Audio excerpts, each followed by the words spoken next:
how much money are you looking to make in this business per month? And they'll say $10,000 a month or more. How many hours per day are you willing to work on the business? They're like 30 minutes. And I just have to pause and I go, listen, you're either going to have to increase your activity or decrease your financial goals.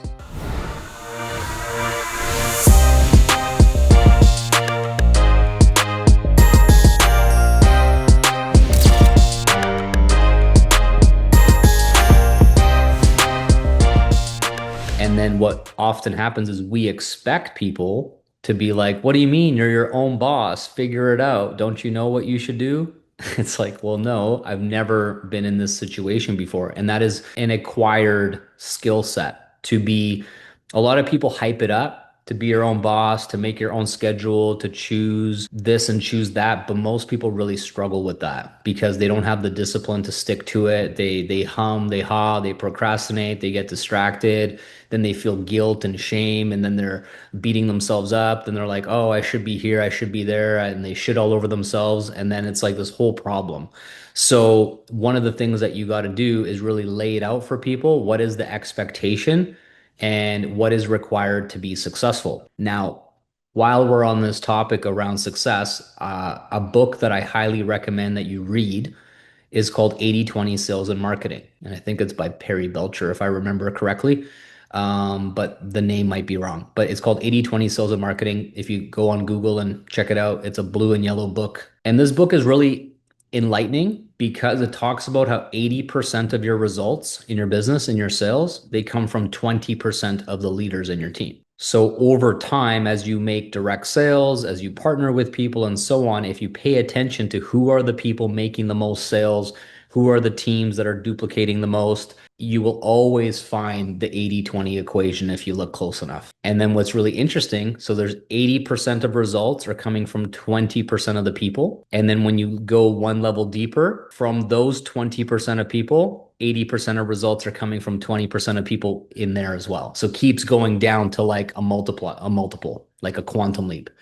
Now, here's another important thing to recognize as well. 80% of your results are coming from 20% of the things that you're doing. So 80% of your time, energy, focus, things that you think are important and matter are completely irrelevant and they're doing nothing. Yeah, it's called the Pareto Principle. That's right. But it's very eye-opening because when you share these numbers like you did here in your question, you're saying how, you have 30 people in your whole team, but what are we talking about here? You have 30 sales. Like, are you at 30 points, 30 products?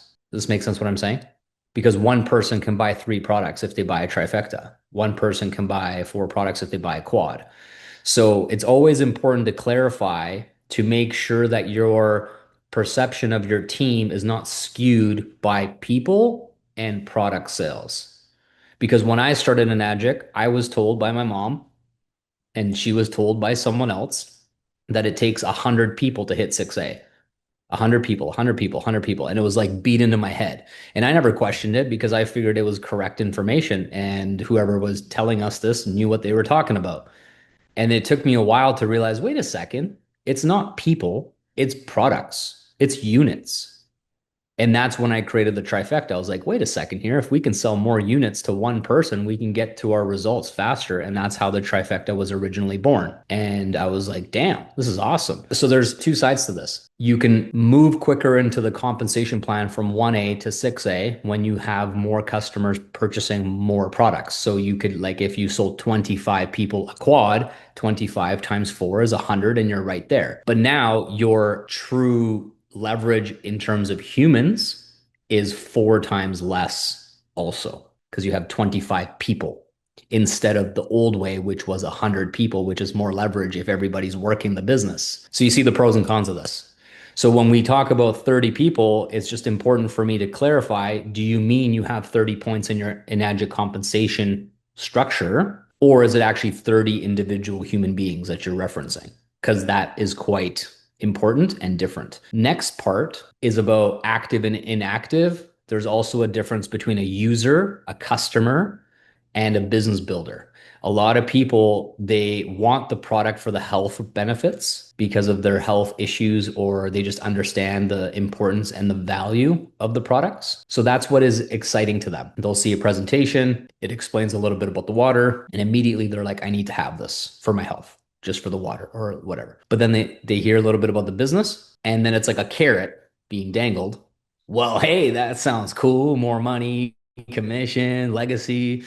And so they kind of are like, maybe I'll do the business as well, but they aren't really there for that. It's almost like a bonus thing.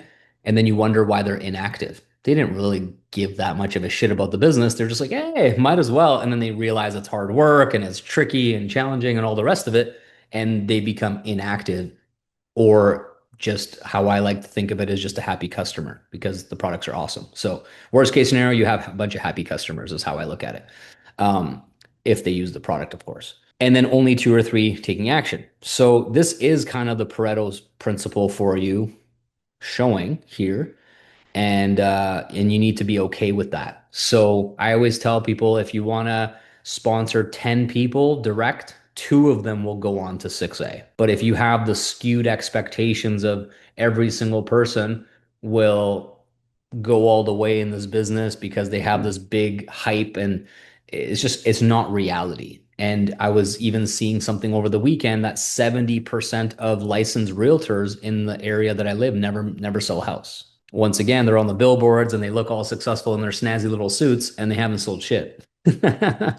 It's like they're upside down spending money on marketing. But real estate often has that perception that, like, if you are a licensed realtor, you're crushing it and making bank with sales, and it's very far from the truth. The same way it is not true that everybody in network marketing, direct sales, or sales in general makes money, because that's not the case. Anyways, so back to this, how do you set up the expectation? You need to give people, like, one of the things that we're doing in GPM method, just as an example of this, is we're giving people very clear daily habits to do that are specific, measurable, trackable, and it's easy for us to watch and be like, you're not getting results because you're not doing the thing. Make sense? So if you're not training, if you're not eating right, if you're not eating the right calories, we know that you will not lose weight, we will not lose fat, you will not gain muscle. There's an actual direct correlation between your activity, what you're consuming, what you're burning. It's all there, but a lot of people are just blind to it because they don't have a way to track and measure it. So they literally don't know. And if you don't know, you can't get results. And the same goes for your business. It's like, how many people did you talk to this week? Shoulder shrug. How many people watch your presentation? I don't know. You get views on your content? Don't know. It's a lot of don't knows, and therefore there's no way to quantify what it takes for you to get a result. Now, when you have your numbers all tracked and you know that you've had 30 people watch your web class and you've had 10 phone calls, et cetera, and then you finally get a sale, then everything now becomes measurable. And you're like, it took me this many opportunities to get this result. And that is now really reassuring for what you're going to do next. So, what I have always done when people get started is I ask them certain questions like, how much money are you looking to make in this business per month? And they'll say $10,000 a month or more, just as an example. And then I'd be like, okay, great. How many hours per day are you willing to work on the business? They're like 30 minutes. And I just have to pause and I go, listen, you're either going to have to increase your activity or decrease your financial goals. Which one are you going to want to do? Does this make sense? So we need to kind of go, it's kind of like saying, I want to be jacked and have six pack abs. And you're like, okay, cool. What are you going to do at the gym? You're like, well, I don't really like the gym. It's like, well, what are you going to do? Well, I don't know. I'm just going to walk around my house. You're like, what about what you're going to eat? Well, I'm just going to eat takeout every day. Like, yeah, it's not adding up, dude. Like this equation is broken. We need to fix something. So either you go, hey, I want to have a spare tire around my waist, and now you continue doing what you're doing, or you make some tweaks and adjustments. So this is kind of as a coach, as a sponsor, it is so important to course correct people's expectations around their goals to give them something that's realistic, and then have them commit to that. So that's very, very important. What else did your question say here that I haven't touched on? So structures and system is a daily method of operation. That's why we call the app GPM method. It is basically the short play on method of operation. So daily method of operation, that's why it's called GPM method. And it's like daily, repeat, win the day. Every single day, there's a handful of things to do. When you've done that, you won the day. If you continue winning the day each day, you will make positive progress in the direction of your goals around health, wealth, business mindset, and these areas that are important to people. And so that is something similar that you could do, or you could obviously leverage what we've already built and it's ready to go. It's up to you. And then when it comes to duplication, you have to have people that are self-led, self-responsible, self-motivated, and willing to take action without their hands being held or needing the rah, rah, rah, or needing the motivation to take action. So that is all really dependent on your content, your messaging, your positioning, who you're calling into your business. And initially, it is always going to be lower caliber people for the most part as you begin your journey. And then as you elevate, as you become, as you grow and get better, you're able to kind of have a higher requisite or requirement to work with you because you now say, like, I refuse to work with someone who's a beginner because I'm no longer a beginner. Like, I've been doing this for 2 years, 3 years, 5 years, and I just refuse to work with someone who's on the very, very start of their entrepreneurial sales marketing journey. But in the beginning, you're typically just have no other option than to work with people that are similar to your past. And most people that get started in this industry, they don't have an extensive sales marketing, background. They're coming from the trades, they're coming from corporate, they're coming from 9 to 5 or these other things. And it takes them some time to be able to kind of have higher standards for partnerships with people, if that makes sense what I'm saying. So you earn the right. And it is the same in everything if you think about it. Like if you just became a personal trainer, a lot of personal trainers are like, I'm going to only train like the hot babes that are competing in competitions. And realistically, you're getting like the super overweight people for your first clients. And you're like, oh, yeah, it's just not quite what I thought. It's like, well, you haven't got anybody results. If you take the super overweight person and turn them into a hot chick, then now you'll get the hot chicks next to like get fitter or whatever the case is. Like you have to earn that on your track record, right? So there's this like I don't even know what you'd call it. It's a apprenticeship and like initiation that is necessary for all of us to go through. And when I look back on the people that I was willing to work with, coach, train, teach in the early part of my career, I didn't have like strict criteria. I was like, if you're willing to do something, I'll coach you. Like if you can walk, talk, think, like, let's go. And then as things progressed, I was like, yeah, I no longer want this. I no longer want that. And yeah, it's like a rite of passage. That's a good way to put it. But everybody wants to skip this part. And it's like a ego thing. It's a pride thing. You think you're too good for stuff. And it prevents you from actually earning those initial sales. And that's why the compensation plan is also really interesting because if you look at 2A, 3A, 4A, 5A, 6A as these initiations to the next level, then what you'll typically find is that the people that you sold to in your 2A are no longer the caliber of person you sell to in your 5A and your 6A. You're actually selling to a better, more experienced, next level criteria as you get higher up in the ranks because you've earned the ability to do that. Does that make sense what I'm saying? All right, sweet. So yeah, it's going through the daily motions and being detached from the outcomes, right? People, the biggest challenge from being an employee, like I've talked about on previous calls, is that you expect to be paid once the tasks are done. So like in a lot of jobs, even if you don't do an amazing job, you just kind of completed the task and it's all right at best, like it's decent. It's not excellent, it's not outstanding, it's just okay, you still get paid for that time per hour and you get a check every 2 weeks or whatever. But in this business is like you're doing calls, you're doing content, and it's like no money, no money, no money, no money. So very quickly the subconscious pattern is I've done this for 2 weeks, I haven't made money. My motivation to continue doing this is starting to decrease. I could be doing something else. I could be better utilizing my time with something else that's important to me. And as soon as that motivation starts to go down and tank and you don't show up, it's kind of like you're digging your own grave with this business. The secret is to not lose enthusiasm and have this faith and have this trust that if you continue repeating the habits and improving and then finding out how you can get better next time for a long enough period, eventually that will pay off and you will be compensated in a way that almost feels like it's back pay. That back pay feeling is so hard to explain to someone who hasn't experienced it, But like all I can tell you is the amount of pain and suffering and hard work that you put in the first few years of your business, all of a sudden when you have a team that's thriving and growing and duplicating and crushing it and you keep getting paid month after month after month, you're like, that was the trade-off. And that's why the residual income, passive income thing is like a unicorn in this industry because people don't have that ability to do the work up front, have all the things happen that are not necessarily pleasant, and then all of a sudden one day in the future get compensated and paid for it. But it is exactly how it works. And then when you do the calculation of like per hour, you can track all this stuff. You can be like, okay, this week I put in 25 hours into my business. And the next week you put in 25 hours, and next week, whatever the number is. And then you're not making money, not making sales, not getting commissions. And all of a sudden, like a year from now, you have a $30,000 month. You back calculate it and you're like, wow, I was making $27 an hour for the last year, whatever the number is, right? I'm just making this up, but you get what I'm saying. Like, that's not so bad. Like, I wasn't working for free. I just didn't see the money for a year. So these are some psychological things that you need to help people with. And it really does make a difference in their retention of not getting into the get rich quick mentality. I joined this business on Monday. I didn't get paid by next Monday. I'm out. It's like an unspoken thing. People do it all the time.